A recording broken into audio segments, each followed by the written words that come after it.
वार्ता में आने के लिए आज की प्रेस वार्ता जो है, जो हमारे मुख्य प्रवक्ता श्री सुनील सेठी जी लेंगे, वो डेली वेजेस का जो मसला है उसके ऊपर बात की जाएगी, और जो रेडिकलाइजेशन जिसको कहीं ना कहीं इनडायरेक्टली अभी एक हवा दी जा रही है कश्मीर के अंदर, उसके ऊपर आपके साथ हमारे मुख्य प्रवक्ता श्री सुनील सेठी जी बात करेंगे। डॉक्टर ताहिर चौधरी और मैं डॉक्टर अभिजीत जसरोटिया भी इसमें रहूंगा। साथियों, आज की इस प्रेस वार्ता में आपका स्वागत है। जैसा कि आप जानते हैं कि कश्मीर एक मुश्किल दौर से निकला है और अब शांति की तरफ तेजी से बढ़ रहा है। तकरीबन शांति कश्मीर में आई है,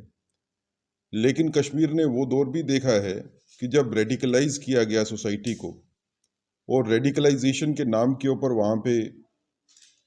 थिएटर्स को बंद किया गया, वहाँ पे माल नहीं बनने दिए गए और ऐसी चीज़ें की गई जिससे कि मॉडर्न सोसाइटी बनने में कश्मीर को जो है वो रोका गया, और कहीं ना कहीं कश्मीर को धकेला गया वापस उस युग में। यहाँ की रेडिकलाइजेशन जो है वो मेन पॉइंट था, मेन प्लेयर था। आज एक बड़ी लंबी लड़ाई लड़ने के बाद, एक स्थायी शांति की तरफ मजबूत कदम उठाने के बाद, हमें ये लगता है कि पाकिस्तान में बैठे हुए जो सेपरेटिज्म के और मिलिटेंसी के आका हैं, उन्होंने फिर से नया पेतरा चला है और अब दोबारा से कोशिश की जा रही है कि कश्मीर की सोसाइटी को रेडिकलाइज किया जाए, कश्मीर के समाज को फिर पीछे की तरफ धकेला जाए। उसके लिए अलग अलग मुद्दे उठाए जाते हैं, कभी वो प्रेस के माध्यम से,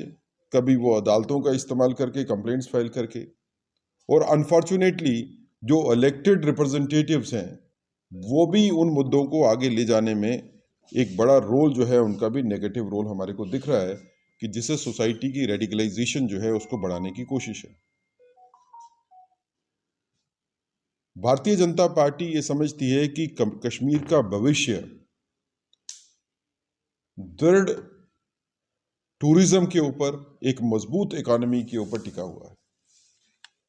आप टूरिज्म और रेडिकलाइजेशन एक ही जगह पे नहीं बोल सकते। टूरिज्म और रेडिकलाइजेशन एंटीथीसिस है, एक दूसरे के अगेंस्ट है, एक दूसरे के पूरक नहीं है।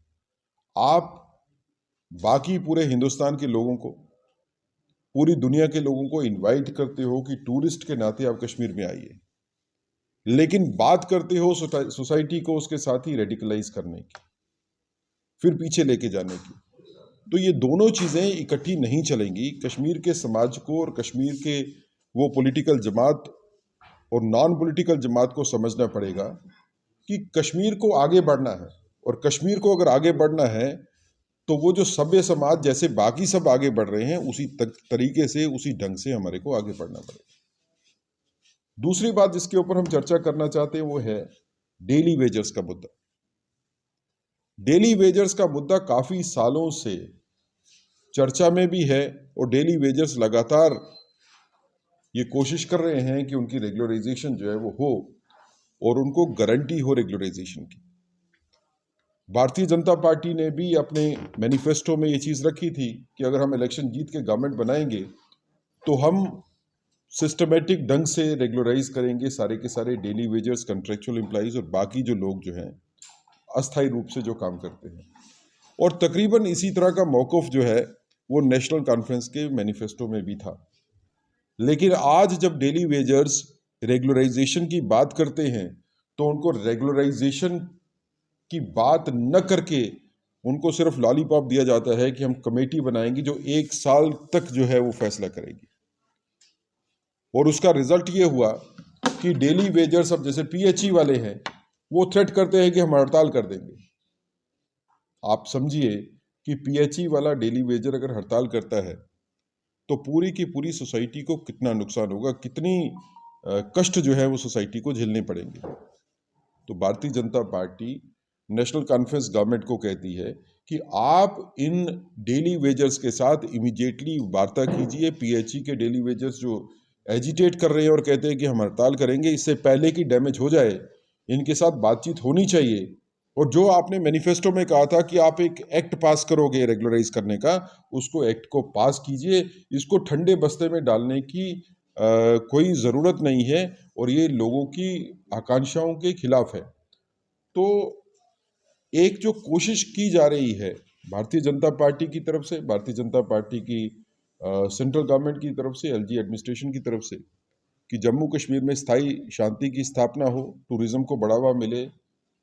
इंडस्ट्री यहाँ पे एस्टेब्लिश हो, इन्वेस्टमेंट्स यहाँ पे आए, उसको कहीं ना कहीं धक्का लगाने की कोशिश जो है वो लगातार रूलिंग पार्टी की तरफ से की जा रही है। हमें इस बात के ऊपर भी बड़ा अफसोस है और गंभीर चिंता है कि मंत्रीगण और और रूलिंग पार्टी के मेंबर्स लेजिस्लेटिव असेंबली में और लेजिस्लेटिव असेंबली के बाहर भी ये बात करते हैं कि वो इंडस्ट्रियल हाउसेस जिनको जगह अलाट हुई है उनसे जगह वापस ले लो। एक चिंता का विषय है, एक डर का माहौल पैदा करने की कोशिश है, क्योंकि इन्वेस्टमेंट सारी की सारी जो है अगर आप देखेंगे तो उसमें ज़्यादातर इन्वेस्टमेंट जम्मू खित्ते में आई है, और आप इंडस्ट्रियल इन्वेस्टमेंट को अगर क्वेश्चन मार्क में लेके आओगे तो आगे भी काफ़ी देखने को मिला कि काफ़ी इंडस्ट्रियलिस्ट जो है वो डर के माहौल में यहाँ पे आने में राज़ी नहीं है। जिन्होंने कमिट किया है यहाँ पे इंडस्ट्री लगाने के लिए वो भी भागने की कोशिश कर रहे हैं। तो कुल मिला के हमारी नेशनल कॉन्फ्रेंस गवर्नमेंट से ये डिमांड है कि जो लोगों के साथ आपने वादे किए थे उन वादों को पूरा कीजिए। जो आपने टाइम बाउंड वादे किए थे उस टाइम बाउंड में ही पूरे होने चाहिए, और आप अपनी पार्टी लीडरशिप, आपके एमएलएस और आपके बाकी जितने लीडर्स हैं उनको कहिए कि कश्मीर की सोसाइटी को रेडिकलाइज करने वाली कोई बयानबाजी न करें, और